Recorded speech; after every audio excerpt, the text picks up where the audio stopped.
Canada immigration ने सबसे बड़ा अपडेट दे दिया जिसकी काफी देर से इंतजार था। जी हां, सो दो तरह की खबरें, एक अच्छी खबर है और एक खराब खबर है। पहले मैं वो चीज आपके साथ शेयर कर देता हूं जिसकी बहुत देर से इंतजार ये था, क्योंकि कनाडा इमिग्रेशन ने 22 जनवरी को ये बोल दिया था कि student spousal open work permit बंद कर दिए जाएंगे। और अब इस फिक्स डेट से जो student spousal open work permit है वो बंद कर दिए जाएंगे, यानी 19th ऑफ मार्च से कनाडा के student spousal open work permit बंद कर दिए जाएंगे। जो दोस्त इस वीडियो को पहली बार देख रहे हैं, सबसे पहले मैं अपनी इंट्रोडक्शन करवा दूं। जी, मेरा नाम है जॉनी हंस और मैं हूं एक पोएट, व्लॉगर और CICC certified licence and trained immigration consultant. हमारी टीम प्रोवाइड करती है हर तरह की इमिग्रेशन सर्विसेज, चाहे वो वर्क परमिट हो, स्टूडेंट वीजा हो, पीआर हो या फिर आपका टूरिस्ट वीजा। किसी भी तरह का अगर आपने वीजा अप्लाई करना है तो हमारी टीम आपको प्रोवाइड करती है फुल सर्विसेज। और इस वीडियो को अगर इस चैनल पे पहली बार देख रहे हैं तो consider subscribing this YouTube channel and hit bell button, क्योंकि यहां पे आपको लेटेस्ट कनाडा इमिग्रेशन से रिलेटेड इंफॉर्मेशन जरूर मिलती रहती है। और उससे रिलेटेड अगर आपका कोई भी ड्रीम है कनाडा आने का, तो ये आपका ड्रीम चैनल है। सबसे पहले बात करते हैं आज की इस टॉपिक के ऊपर, क्योंकि कनाडा इमिग्रेशन ने 22 जनवरी को अनाउंस कर दिया था कि वो स्पाउसल ओपन वर्क परमिट बंद कर देंगे। रीजन क्या था कि स्पाउसल ओपन वर्क परमिट के ऊपर बहुत सारा फ्रॉड भी हो रहा था। अनगिनत वीडियोस आई हैं जहां पे लड़की और लड़के की शादी हुई, स्पेशली पंजाब और नॉर्दर्न इंडिया से बहुत सारी ऐसे केसेस थे जो हम सबको पता है, जहां पे लड़का और लड़की शादी करके आते थे कनाडा, और यहाँ पे आने के बाद पता चलता था कि अगर लड़की ने लड़के को नहीं बुलाया तो वो कहते थे हमने तो शादी ही इसलिए की थी ताकि वो उसको कनाडा लेके जा जा सके, या फिर लड़की की पढ़ाई के ऊपर पैसे लगाए जाते थे ताकि वो लड़के को लेके जा सके। जो भी अंडरस्टैंडिंग वाली शादियां थी, इस चीज का ऑब्वियसली इस बड़े लेवल पे इनके ऊपर खबरें बनी थी। कनाडा इमिग्रेशन काफी देर से बैक एंड पे इसके ऊपर काम कर रही थी, कौन सा ऐसा सेक्शन है जो सबसे ज्यादा इस चीज को एक्सप्लॉइट कर रहा है। तो अब कॉलेज के जो स्टूडेंट्स हैं, दोबारा से बता दूं, कॉलेज के अगर आपका अंडर ग्रेजुएट डिप्लोमा है 2 साल का, पोस्ट ग्रेजुएट डिप्लोमा है, चाहे जो कॉलेज के स्टूडेंट्स हैं वो अपने स्पाउसेस को 19 मार्च ऑनवर्ड्स नहीं बुला पाएंगे on a spousal open work permit.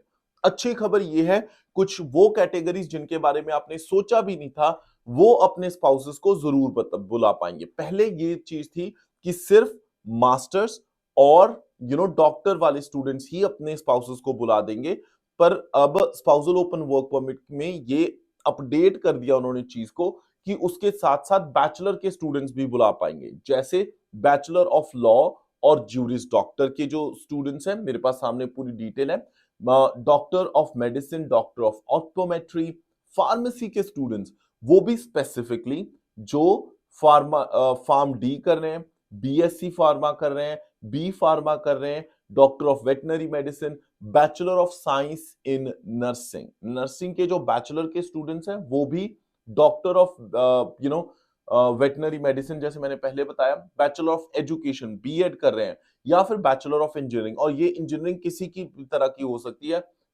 चाहे वो बैचलर ऑफ इंजीनियरिंग सिविल में है, चाहे वो इलेक्ट्रिकल में है, या किसी और फील्ड में, जो बैचलर के स्टूडेंट्स होंगे डिग्री के, वो अपने स्पाउसेस को स्पाउसल ओपन वर्क परमिट पे बुला पाएंगे। There is no problem with that. But उसके साथ साथ अगर हम देखें और चीजें जो हैं, वो उनके ऊपर भी ध्यान देने की जरूरत है। जो already post graduate work permit पे हैं, जो वर्कर्स हैं, चाहे वो क्लोज्ड वर्क परमिट पे हैं, चाहे वो पोस्ट ग्रेजुएट वर्क परमिट जो पढ़ाई के बाद मिलता है, वो अपने स्पाउसेस को बुला सकते हैं। यहाँ पे जो चीज बहुत सारे आपको एजेंट्स नहीं बता पाते, मैं बताता हूं।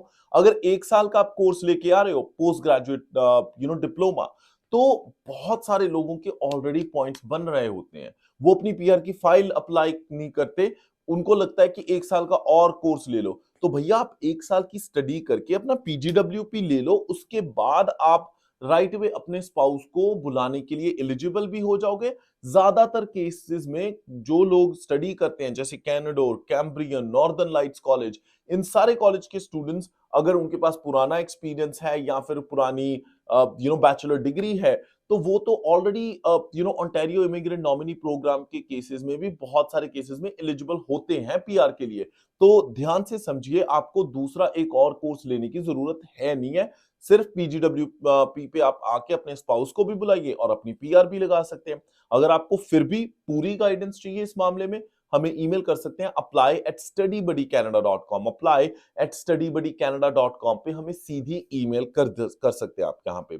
अब दूसरे के साथ साथ मैं ये भी आपको बता दूं कि जो ऑलरेडी मास्टर्स कर रहे हैं, जैसे अगर आप let's say university Canada west से मास्टर्स कर रहे हैं, एमबीए के स्टूडेंट्स हैं, वो ऑलरेडी एलिजिबल है स्पाउसल ओपन वर्क परमिट के लिए।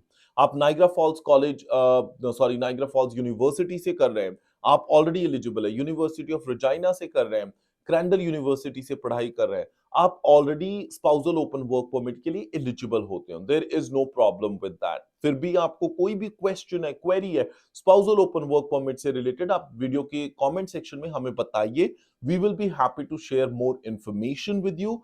उसके साथ साथ अगर आप चाहते हैं कि किसी और पर्टिकुलर टॉपिक पे इलैबोरेट करके हम वीडियो आप तक लेके आए, तो उसको भी कमेंट्स के थ्रू कमेंट सेक्शन में हमारे साथ शेयर कर दीजिए।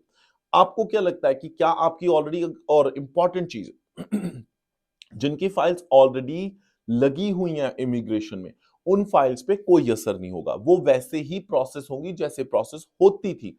मान लो कि आपके स्पाउस की फाइल लगी हुई है, तो अगर वीजा लगना है तो लगना है, मना कर देते हैं तो उसको कर कोई कुछ नहीं सकता, क्योंकि वो वीजा ऑफिसर के ऊपर डिस्क्रेशन है। हाँ, इस अपडेट की वजह से वो आपकी फाइल को रोक नहीं सकते, क्योंकि every file that has been launched before 19th of March, उसके ऊपर वो डिसीजन देंगे। इस अपडेट की वजह से प्रॉब्लम नहीं होगी। तो अगर आपकी फाइल लगी हुई है स्पाउसल ओपन वर्क परमिट की, नो प्रॉब्लम, प्लीज कंटिन्यू, कोई दिक्कत नहीं है। बट हाँ, 19 मार्च के बाद अब फाइल नहीं लगेगी, या फिर ऑन एंड आफ्टर की बात है तो वो लगेगी नहीं। उनके लिए चैलेंजेस है, बट उनके लिए पॉसिबिलिटीज भी हैं।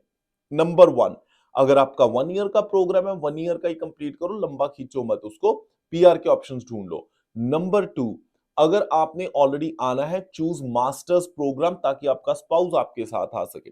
मास्टर्स प्रोग्राम्स लेने के लिए हमें ईमेल कर दीजिए apply@checkcheckservices.com, apply@checkcheckservices.com।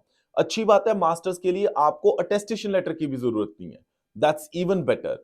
अब तीसरी चीज मैं आपके साथ अगर डिस्कस करूं, तो ज्यादातर केसेस में लोगों को ये लगता है कि अब बैचलर डिग्री, भैया बैचलर डिग्री 4 इयर्स की है, उसके केस में आप क्या कर सकते हैं, क्या ऑप्शंस आपके पास हो सकते हैं, उसके लिए भी हमें ईमेल कर दीजिए apply@checkcheckservices.com। इसी के साथ पीआर से related, permanent residency of Canada से रिलेटेड अगर आपको जानकारी चाहिए, या आप ऑलरेडी कनाडा में हैं और आप अपनी परमानेंट रेजिडेंसी अप्लाई करना चाहते हैं, यू नीड एनी इंफॉर्मेशन, उसके लिए आप स्टडी बडी कनाडा की जो वेबसाइट है उसको विजिट कर लीजिए। वीडियो की डिस्क्रिप्शन में हमने लिंक दे रखा है, या ईमेल कर सकते हैं apply@studybuddycanada.com। इसी के साथ मैं जॉनी हंस फिलहाल लेता हूं इजाजत। हंसते मुस्कुराते रहो जी, रब रखा।